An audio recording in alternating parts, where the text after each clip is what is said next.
The objective of the leadership of the SNP is to remain a devolved part of the British government. That's who they are, that's what they are.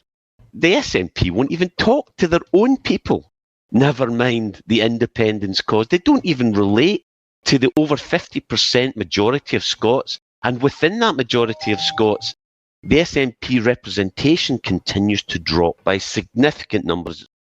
I was one of the 56 MPs that went down in 2015 of 59, and we achieved nothing. We failed. I went there believing, genuinely believing, giving up like a great many people at Philippa Whitford, like Joanna Cherry. All of us had come from very, very good jobs to take less money to do what was right for Scotland. These people have it the completely other way around. The chancellors, the ineptitude of the Scottish Cabinet currently, they're full of people who are troffers and career politicians.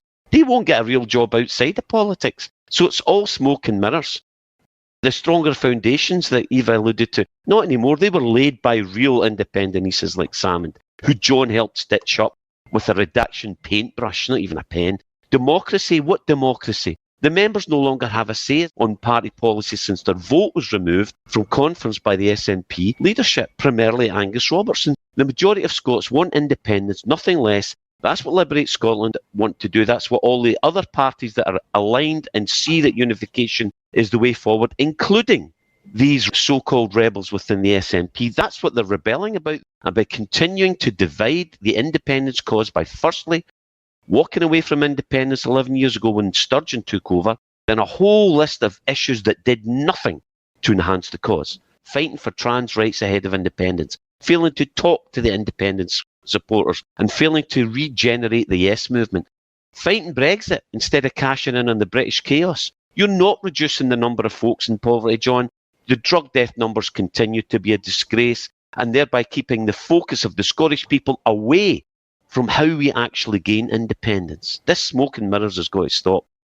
And it's all about her again with her book launch, which is full of lies, and John's a big part of that.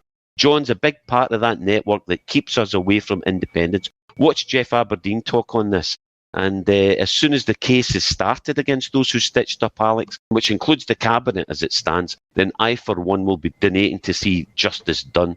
We've said for some time what is required to rip the quislings out of the heart of the SNP so we can stop this masquerade of the SNP seeking independence when we know they're only interested in continuing their own careers. The snouts in the trough, as devolutionists, that's what they are. The lies need to stop and the cause reignited with the spirit we had in the Yes movement lead up to 2014. Swinney and co are playing for the union side, the opposite side of what the Scottish people want, independence, nothing less.